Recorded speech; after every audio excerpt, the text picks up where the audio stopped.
content que tu profites du fonds universitaire que nous avons créé, a dit grand-père. Quel fonds, ai-je demandé, complètement sous le choc. Avant de commencer notre histoire, la plupart des gens regardent et font défiler sans s'abonner, mais je sais que vous n'êtes pas comme ça, n'est-ce pas? Si vous aimez ces histoires, je compte sur vous. Allez-y, cliquez sur ce bouton d'abonnement maintenant. Plongeons dans l'histoire. À Thanksgiving, mon grand-père a dit, content que tu profites du fonds universitaire que nous avons créé. J'ai cligné des yeux. Quel fonds? Mon père est devenu blême, ma mère a laissé tomber sa fourchette, et le visage de mon grand-père est passé de la fierté à la confusion. Donc moi, Ethan, 22 ans, j'ai toujours été le garçon responsable, tandis que mon jeune frère Dylan était un véritable cas désespéré, échouant au collège communautaire, s'attirant des ennuis, et étant globalement inutile. J'ai travaillé dans la construction pendant 3 ans pour payer mes études d'ingénieur en mécanique. 17 € de l'heure, à manier des marteaux, mélanger du béton, rentrant à la maison couvert de poussière et de brûlures de ciment. Pendant ce temps, Dylan avait tout sur un plateau d'argent. Mes parents se vantaient constamment de mon indépendance. Maman racontait à qui voulait l'entendre que je ne demandais jamais d'argent, que j'étais mature comparé aux autres jeunes. Elle conduit une BMW X3 flambant neuve, se fait faire les ongles dans des salons de luxe, et fait du shopping constamment. Moi, je conduis un vieux Ford F-150 de 2003 avec 320 000 km au compteur, des taches de rouille et le pare-choc qui tient avec du ruban adhésif. Pas de climatisation, la radio ne capte que les stations AM. Je dois taper sur le tableau de bord pour que le compteur de vitesse fonctionne. Mon meilleur ami, Jake, un gosse de riche dont les parents ne sont même pas aussi fortunés que les miens, a toujours pensé que quelque chose clochait. Mec, me disait-il, mon père gagne la moitié de ce que gagne ton père à l'usine, et il paie quand même mon assurance auto, ma facture de téléphone et me donne de l'argent de poche. Il y a vraiment un truc bizarre avec la situation financière de ta famille. Je les ai toujours défendus. J'expliquais à Jake qu'il m'enseignait le sens des responsabilités, qu'il me forgeait le caractère, qu'il me préparait au monde réel. Avec le recul, j'étais un parfait imbécile. Mon père gagne 74 400 € par an en tant que superviseur d'usine, plus les heures supplémentaires et les primes. Mais bizarrement, il n'y avait jamais d'argent pour leur fils soi-disant adoré et responsable. Il s'est avéré qu'il y avait une très bonne raison à cela. Et quand j'ai découvert la vérité, je me suis assuré que toute la ville sache exactement quel genre de personne mes parents étaient réellement. Donc, Thanksgiving arrive l'année dernière. Nous faisons toujours cet énorme dîner de famille chez mes grands-parents. Grand-père Walter et grand-mère Hélène, des gens authentiques, le sel de la terre, qui ont travaillé toute leur vie, économisé chaque centime, et n'ont jamais rien acheté qu'ils ne pouvaient pas se payer 2 fois. Grand-père a été électricien syndiqué pendant 40 ans, a traversé 3 récessions, n'a jamais manqué un jour sauf s'il était littéralement à l'hôpital. Grand-mère a été secrétaire d'école pendant 35 ans, connaissait tous les enfants de la ville, a aidé à élever la moitié du quartier. Ils ont toujours été très économes, mais incroyablement généreux avec la famille. Le genre de personne qui vous glisse un billet de 20 € en vous disant de ne le dire à personne. Leur maison est une vieille ferme de 2 étages que grand-père a pratiquement construite lui-même dans les années 1970. Tout est en bois massif, construit pour durer éternellement, impeccablement entretenu. Grand-mère a toujours les mêmes meubles que lorsqu'ils se sont mariés. Non pas parce qu'ils n'ont pas les moyens d'en acheter de nouveaux, mais parce qu'ils fonctionnent encore parfaitement. La table de la salle à manger est une énorme table en chêne qui peut accueillir confortablement 12 personnes. Et chaque Thanksgiving, elle est absolument couverte de nourriture. Le dîner se déroule tout à fait normalement. Une dinde que grand-père a passé 2 jours à saumurer et à fumer. La fameuse farce de grand-mère qui contient un ingrédient secret qu'elle ne révélera jamais. Le football sur la vieille télé à tube cathodique dans le salon. Ma cousine Mia qui parle de ses études d'infirmière et de la difficulté de la chimie organique. Dylan est là, l'air fatigué comme d'habitude, probablement avec la gueule de bois de ce qu'il a fait la veille. Maman se plaint d'une bêtise, comme le fait que l'épicerie n'avait plus la marque spécifique de sauce au canneberge qu'elle voulait. Papa se dispute avec l'oncle Tom à propos de politique et de la possibilité que l'usine obtienne ce nouveau contrat. Le chaos habituel de la famille Bennett. Puis grand-père se lève pour faire un de ses discours traditionnels. Il devient très sentimental pendant les fêtes. C'est en fait assez touchant. Cet homme a combattu au Vietnam, a eu des métiers dangereux toute sa vie, mais les fêtes le font pleurer à chaque fois. Il parle de sa fierté pour ses petits-enfants, de nous voir grandir et devenir de bonnes personnes, de la chance qu'il a d'avoir sa famille autour de la table, toutes ces bonnes choses de grand-père qui font normalement sourire et hocher la tête à tout le monde. Puis il me regarde droit dans les yeux avec un immense sourire fier et dit, « Et Ethan, je suis vraiment heureux de voir que le fonds universitaire que nous avons créé t'aide à traverser tes études d'ingénieur sans te noyer sous les dettes comme tant de jeunes de nos jours. Ça valait bien chaque centime de toutes ces heures supplémentaires que j'ai faites. » La pièce entière est tombée dans un silence de mort, on aurait pu entendre l'horloge faire tic-tac dans la cuisine. Je le fixe comme s'il venait de parler une langue étrangère. Mon cerveau a complètement cessé de fonctionner pendant une seconde. Quel fonds universitaire ? C'est là que je remarque que la fourchette de maman est figée à mi-chemin de sa bouche, avec de la purée encore dessus. Et papa devient soudainement très intéressé par l'étude de son assiette, comme si elle contenait les secrets de l'univers.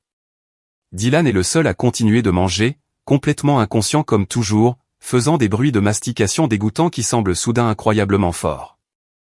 Le fonds que nous avons commencé quand tu es né, dit grand-père, l'air sincèrement confus par ma réaction. On y a mis de l'argent à chaque anniversaire et à chaque Noël pendant 22 ans. Ta mère a dit que tu le gérais très bien pour tes dépenses universitaires. Il devrait y avoir environ 60 500 € maintenant, peut-être plus avec les intérêts. 60 500 €.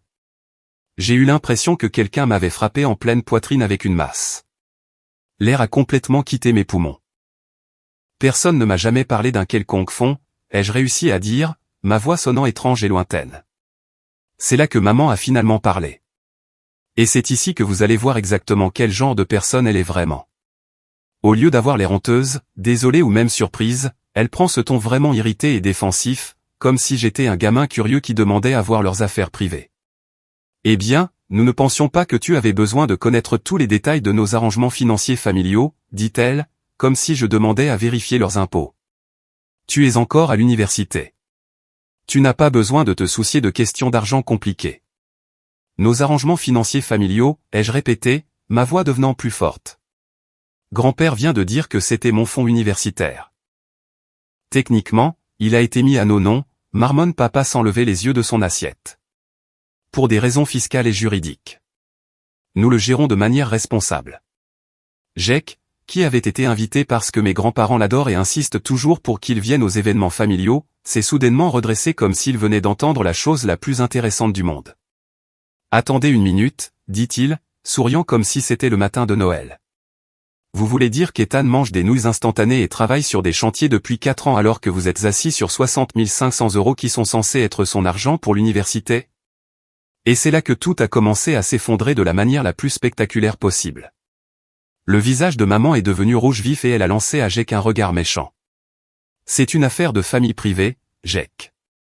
Et ça ne te regarde absolument pas. Mais Jake s'est juste mis à rire. Pas un rire méchant, mais comme s'il regardait le meilleur divertissement de l'année. Non, Madame Bennett, ça me regarde tout à fait maintenant. C'est mieux que la télé par câble. S'il vous plaît, continuez à expliquer comment vous avez géré l'argent universitaire d'Ethan. J'adore ce mec. Grand-père n'appréciait pas du tout l'attitude de maman. Son visage était passé de la confusion à une colère sérieuse, et je pouvais voir ses mains se serrer. Suzanne, cet argent n'a jamais été destiné à être géré comme vous le vouliez, Greg et toi. Il était spécifiquement pour les dépenses d'éducation d'Ethan. Eh bien, peut-être que tu aurais dû y penser avant d'insister pour le mettre à nos noms, a rétorqué maman, croisant les bras sur la défensive. Nous n'avons pas demandé la responsabilité de gérer l'argent de quelqu'un d'autre. Nous l'avons mis à vos noms parce que nous vous faisions confiance, a dit grand-mère, prenant la parole pour la première fois. Sa voix était tremblante mais vraiment en colère. Et grand-mère ne se met jamais en colère. Nous pensions que vous feriez ce qui est juste pour votre petit-fils. Nous avons fait ce que nous devions faire pour cette famille, a dit maman, devenant encore plus sur la défensive. La maison avait besoin d'un nouveau toit après cette tempête. Dylan avait besoin d'aide pour ses frais de justice après cette histoire. J'avais besoin de soins dentaires importants que l'assurance ne couvrait pas, tu t'es fait poser des facettes, les jeux coupés, ma voix montant. Je m'en souviens parce que tu n'as pas arrêté d'en parler pendant 3 mois, en postant des photos sur Facebook tous les jours. C'était des procédures dentaires médicalement nécessaires, a dit maman. Jake a commencé à faire un bruit de reniflement, essayant de ne pas éclater de rire. Des facettes médicales. C'est quelle maladie, exactement? Le syndrome chronique des dents moches. Même Dylan a levé les yeux de son assiette à ce moment-là, ce qui est significatif car ce gamin pourrait dormir pendant une tornade. Papa a essayé d'intervenir pour reprendre le contrôle de la situation. Ethan, tu ne comprends pas à quel point c'est cher de gérer une maison et d'élever une famille. Les mensualités de l'hypothèque, les charges, l'assurance, les problèmes de ton frère que nous avons dû gérer. Mes problèmes? Je me suis levé si vite que ma chaise a raclé le sol. Et mes problèmes à moi? Tu sais ce que j'ai fait le semestre dernier quand mon camion est tombé en panne et que je n'avais pas les moyens de le réparer? J'ai marché 6 kilomètres jusqu'au campus tous les jours pendant 3 semaines sous la pluie parce que je ne pouvais pas me permettre de le réparer et d'acheter des provisions dans le même mois. Tu veux savoir ce que j'ai mangé pour dîner mardi dernier? Un paquet de crackers et une boîte de haricots parce que c'était littéralement tout ce que je pouvais me permettre après avoir acheté mon manuel de thermodynamique. Tu ne nous as jamais demandé d'aide, a dit maman, comme si c'était une sorte d'argument brillant qui prouvait son innocence. Parce que vous m'avez dit que nous n'avions pas d'argent pour m'aider. Vous avez dit que le budget familial était serré, que je devais être responsable et me débrouiller seul, que l'université était ma responsabilité. Jake enregistrait maintenant toute cette conversation sur son téléphone, le tenant bien en évidence. Mec, c'est absolument incroyable. Ça va directement dans le chat de groupe.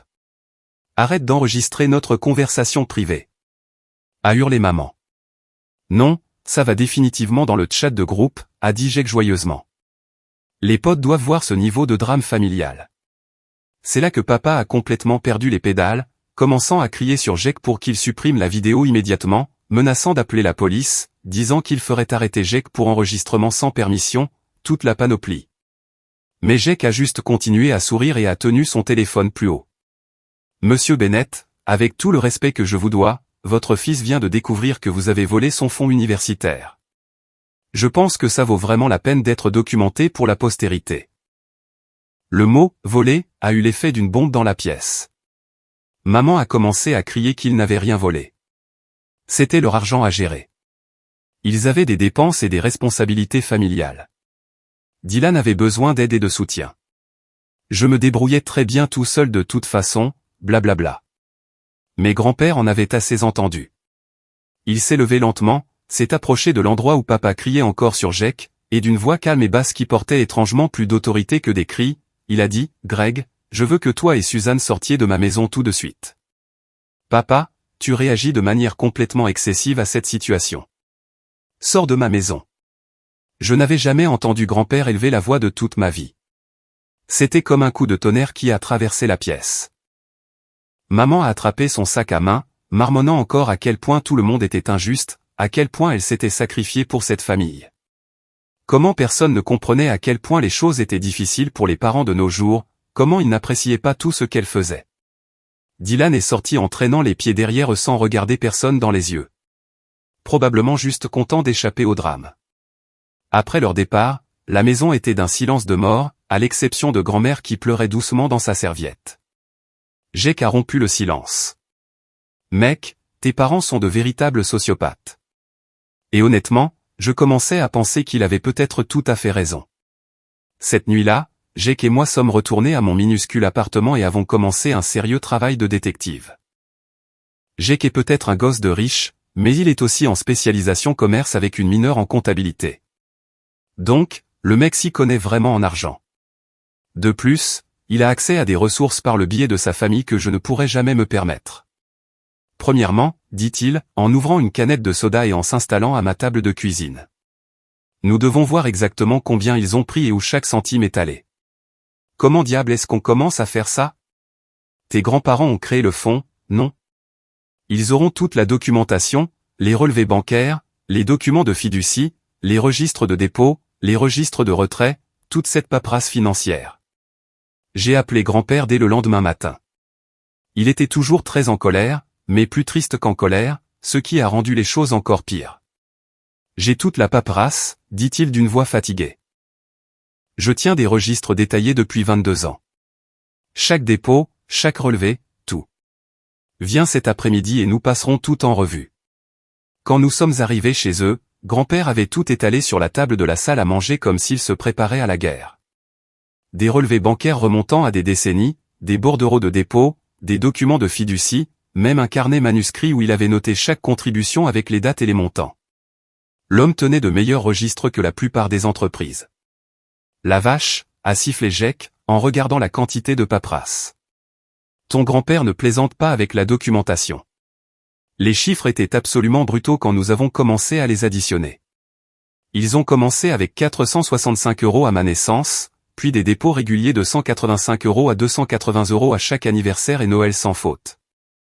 Certaines années, ils mettaient plus lorsque grand-père avait des heures supplémentaires, des remboursements d'impôts ou des primes. Pendant les bonnes années, il déposait 465 € ou même 930 €. Au moment où j'ai eu 18 ans, il aurait dû y avoir environ 41 850 € sur le compte, mais ils ont continué à y ajouter de l'argent pendant mes études, pensant que cela aidait à couvrir mes dépenses et à planifier mon avenir. Montant total qui aurait dû s'y trouver, 63 700 €. Solde actuel, 322 €. Ils l'ont complètement vidé, a dit Jacques, étudiant les registres de retrait avec son cerveau de comptable. Regarde-moi ça. Août 2019, retrait de 7 440 € marqué amélioration de la maison. Décembre 2020, 11 160 € marqué urgence familiale. Mars 2021, 13 950 € marqué frais médicaux. Les facettes, ai-je dit, me sentant mal au ventre. Et regarde celui-ci, j'ai qu'à pointer un autre retrait. Septembre 2021, 8 835 € marqué frais de justice. Ça doit être les ennuis judiciaires de Dylan, non? Nous avons passé 3 heures entières à examiner chaque morceau de papier. C'était comme regarder un cambriolage au ralenti se dérouler sur des années. Tous les quelques mois, un autre gros morceau disparaissait. Parfois c'était 3 000 €, parfois 8 000 €. Une fois, c'était 15 000 € d'un coup. Il n'essayait même pas de le cacher ou de le faire paraître légitime. Le pire dans tout ça, c'est qu'il prenait mon argent pendant que je luttais littéralement pour manger. Printemps 2022, ils ont retiré 5 580 € pour l'entretien du véhicule, ce qui, je le réalise maintenant, était probablement le paiement du leasing de la BMW de maman. Le même mois où je vivais de sandwichs au beurre de cacahuètes et de flocons d'avoine instantanés parce que je ne pouvais pas me permettre de vraies courses. C'est carrément criminel, a dit Jacques, devenant sérieux pour une fois. Un comportement vraiment criminel. Détournement de fonds, fraude, probablement manquement à l'obligation fiduciaire. Peut-être un tas d'autres accusations. Que puis-je faire légalement? Les poursuivre en justice jusqu'à les ruiner. Grand-père a entendu depuis la cuisine où il faisait du café. Tu as tout à fait le droit, mon garçon. Je suis tellement désolé que cela soit arrivé. Si j'avais su ce qu'il faisait. Ce n'est absolument pas ta faute, grand-père. Mais je pouvais voir la culpabilité le ronger. Ces gens avaient confié l'avenir de leur petit-fils à leur propre fils, et ils m'avaient volé à l'aveuglette tout en mentant à tout le monde. Cette nuit-là, Jacques et moi avons élaboré un plan complet. Nous allions les frapper là où ça ferait le plus mal, leur précieuse réputation. Voyez-vous, mes parents sont des personnalités assez importantes dans notre petite ville. Papa est superviseur à l'usine avec une bonne réputation. Maman est impliquée dans tous ces clubs sociaux, événements caritatifs et comités d'église. Ils se soucient beaucoup de ce que les gens pensent d'eux et de leur statut dans la communauté. Nous allons réduire en cendres toute leur fausse image, a dit Jacques. Et j'étais complètement d'accord avec ce plan. Mais d'abord, je devais comprendre exactement à quel problème juridique ils étaient potentiellement confrontés. Lundi matin, je suis allé au bureau d'aide juridique de l'université. L'avocat a passé 1 heure à examiner tous les documents que Jacques et moi avions organisés. C'est clair et net, a-t-il dit. Détournement manifeste de fonds fiduciaires, potentiellement fraude, manquement à l'obligation fiduciaire. Le fait qu'ils aient continué à prendre de l'argent tout en sachant que vous étiez en difficulté aggrave considérablement la situation d'un point de vue pénal. À quel type de problème s'expose-t-il? Une responsabilité civile, c'est sûr.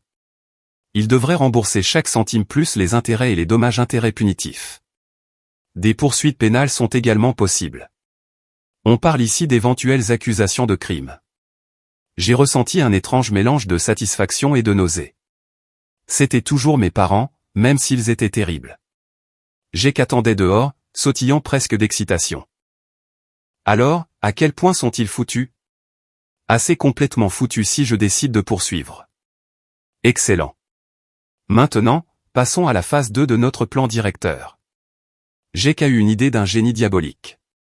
Sa famille appartient au même country club que des gens que mes parents connaissent.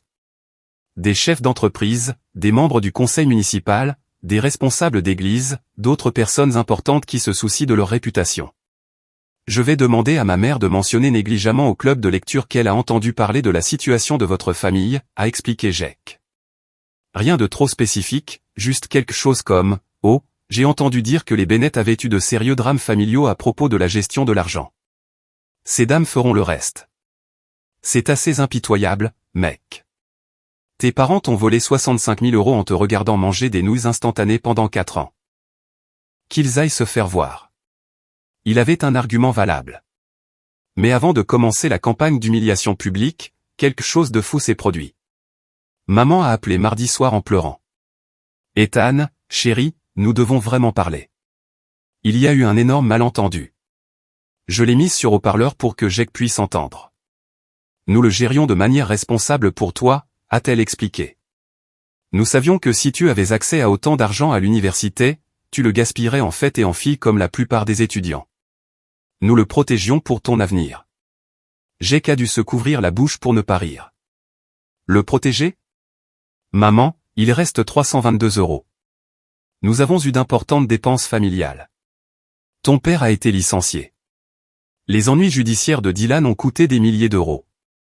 La maison avait besoin de réparation. Donc, vous avez dépensé mon argent pour vos problèmes. Ce n'était pas techniquement ton argent encore. Tu étais encore mineur quand nous avons commencé à l'utiliser. Je suis légalement un adulte depuis 4 ans, maman. Long silence. Nous mettrons en place un plan de paiement. Peut-être 500 € par mois. J'ai qu'à attraper une calculatrice. Cela prendrait plus de 11 ans. Je veux chaque centime, plus les intérêts, dans les 90 jours. Si vous ne pouvez pas faire ça, je dépose une plainte pénale et une poursuite civile. Ethan, c'est complètement impossible.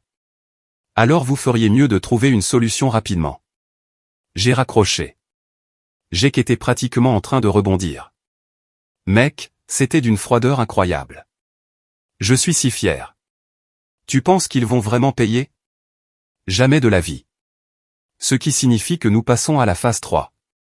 C'est l'heure de l'option nucléaire, bébé. La phase 3 de notre plan était d'une beauté absolue dans son exécution. Jake avait des relations partout grâce au réseau social de sa famille. Et il a commencé à laisser tomber négligemment des indices sur ma situation aux bonnes personnes. Pas des choses malveillantes qui ressembleraient à des commérages, juste une préoccupation sincère pour la situation familiale difficile de son ami. En une semaine, les chuchotements avaient commencé à se répandre dans la ville. Les réseaux de commérage des petites villes sont plus rapides qu'Internet et bien plus vicieux quand ils se mettent en marche. Maman m'a appelé 3 fois cette semaine-là, de plus en plus frénétique et désespérée à chaque fois. Les gens parlent, Ethan. Madame Larson m'a interrogé sur des problèmes financiers familiaux à l'épicerie hier.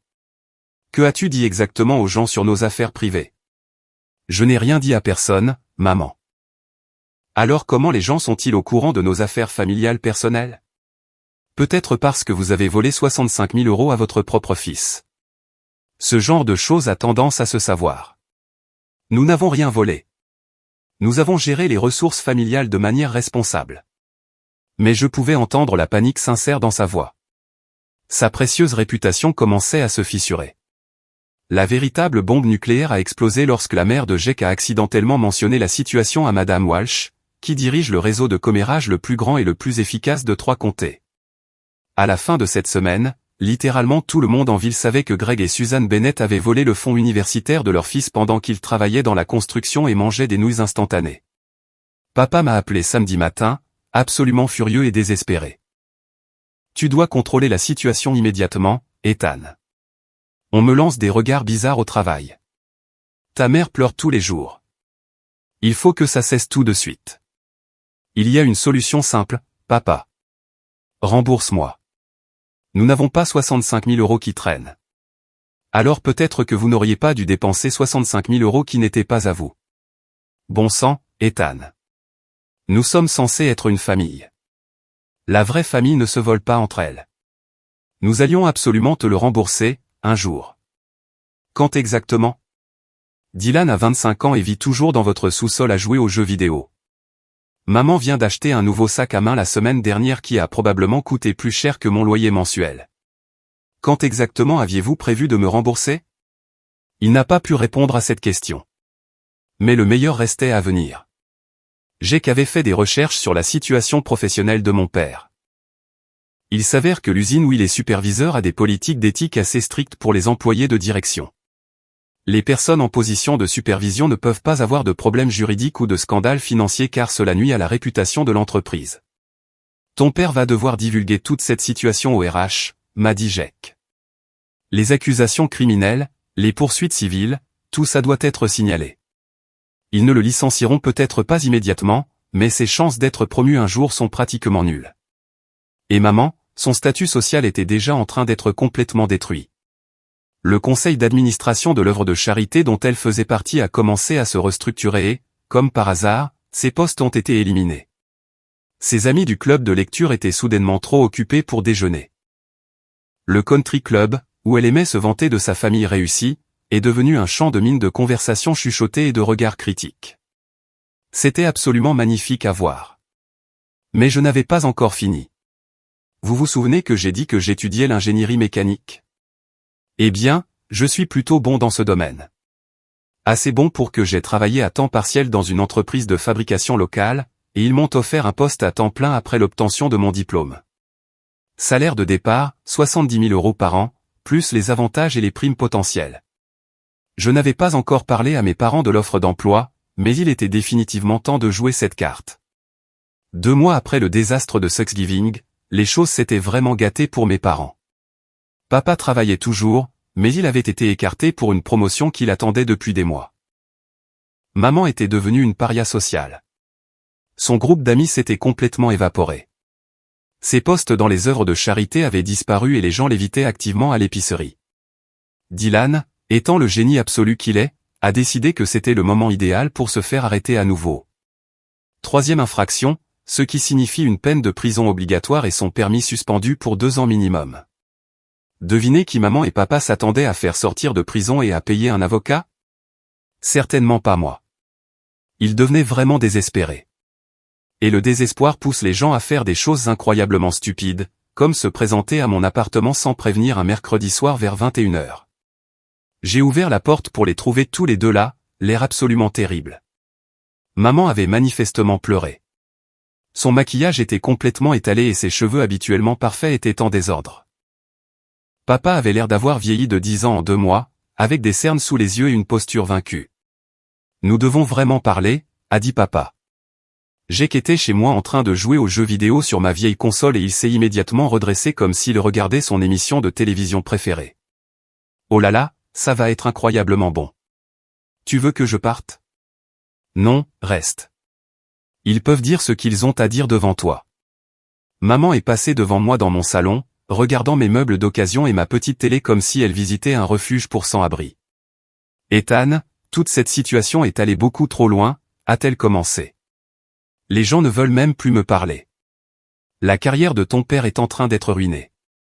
Toute la famille s'effondre. Bizarre comme ça arrive quand les gens découvrent que vous êtes des voleurs. Nous ne sommes pas des voleurs, a-t-elle lancé. Nous sommes tes parents. Tout ce que nous avons fait, c'était pour le bien de cette famille. Jake a mis son jeu en pause et s'est retourné.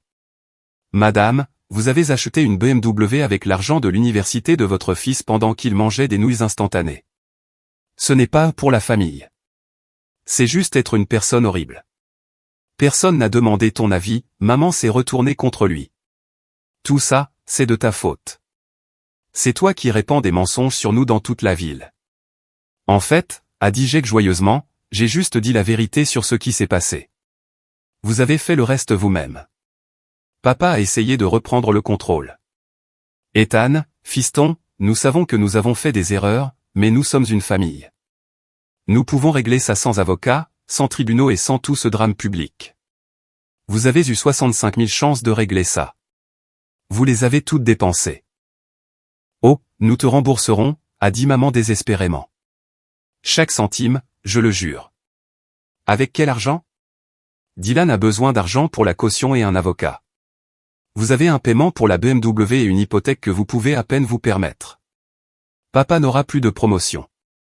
D'où cet argent va-t-il venir exactement? Ils se sont regardés et je pouvais les voir avoir une de ces conversations silencieuses de couple mariés avec leurs yeux. Finalement, papa a parlé. Nous pourrions prendre une deuxième hypothèque sur la maison. Et vous endetter encore plus. C'est un plan génial. Plus, a dit maman, et je pouvais la voir devenir vraiment désespérée. Dylan pourrait déménager et prendre son propre appartement. Nous pourrions vendre la BMW et prendre quelque chose de beaucoup moins cher. Ça devenait intéressant. Il parlait maintenant de vrais sacrifices au lieu de promesses en l'air. Continuez, ai-je dit. Nous pourrions couper toutes les cartes de crédit, a ajouté papa. Arrêter complètement de manger au restaurant. Annuler le câble et les services de streaming, tout ce qu'il faudra.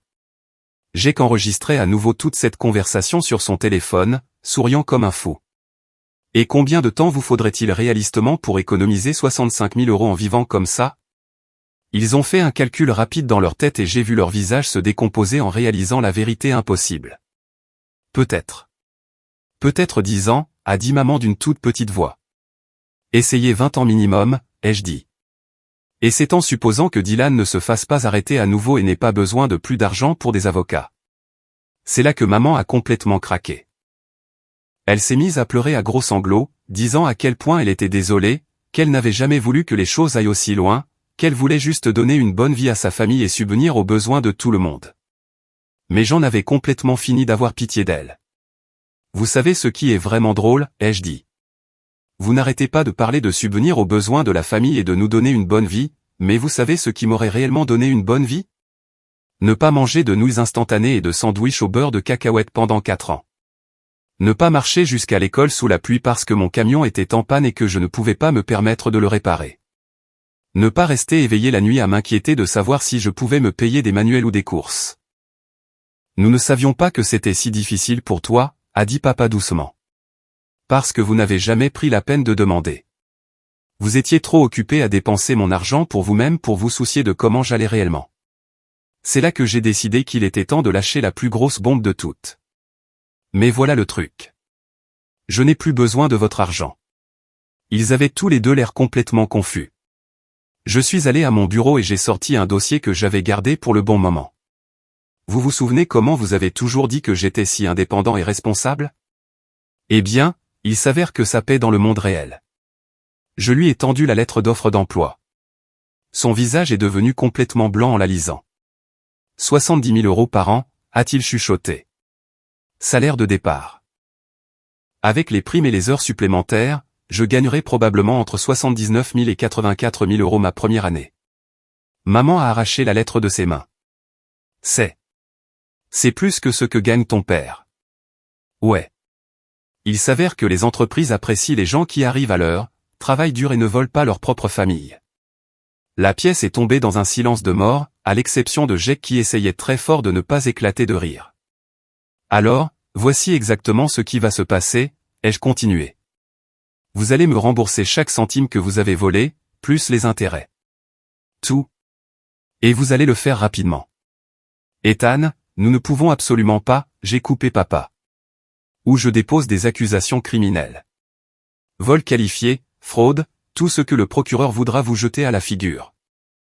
Papa perd son travail, vous perdez la maison, et Dylan peut se débrouiller avec ses propres problèmes juridiques. Maman était maintenant en hyperventilation. Tu ne ferais pas vraiment ça à tes propres parents. Essayez-moi. Et c'est là qu'ils ont tous les deux commencé à me supplier de ne pas détruire leur vie. Ce qui s'est passé ensuite a été honnêtement la chose la plus pathétique que j'ai jamais vue de ma vie. Mes parents, qui avaient passé 22 ans à me traiter comme le laissé-pour-compte de la famille, celui qui comptait moins que Dylan, se sont mis à genoux dans mon appartement minable et m'ont littéralement supplié de ne pas détruire leur vie.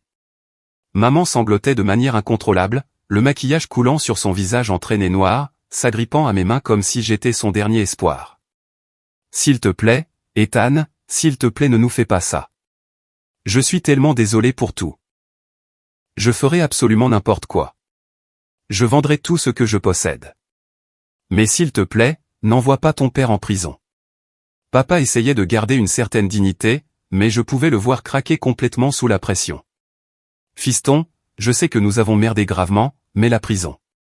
Ça me tuerait littéralement. Et ta mère? Elle perdrait tout ce pour quoi nous avons travaillé. Jake filmait toute la scène, contenant à peine son rire. Mec, c'est mieux que n'importe quel film que j'ai jamais vu. Je les ai laissés ramper et supplier pendant plusieurs minutes. Je ne vais pas mentir, c'était assez jouissif de les voir se tortiller après toutes ces années où j'ai été traité comme si je ne comptais pas pour cette famille. Finalement, j'ai parlé. Très bien, voici mon accord, et ce n'est absolument pas négociable. Ils ont levé les yeux vers moi comme si j'allais prononcer leur condamnation à mort. Premièrement, vous allez vendre la BMW aujourd'hui. Pas l'échanger contre quelque chose de moins cher. La vendre purement et simplement et utiliser chaque centime pour ce que vous me devez. Maman a commencé à protester, mais papa l'a immédiatement fait taire. Deuxièmement, Dylan déménage aujourd'hui. Il a 25 ans. Il est grand temps qu'il se débrouille dans la vie. Vous ne payez pas pour son avocat. Vous ne le faites pas sortir de prison sous caution.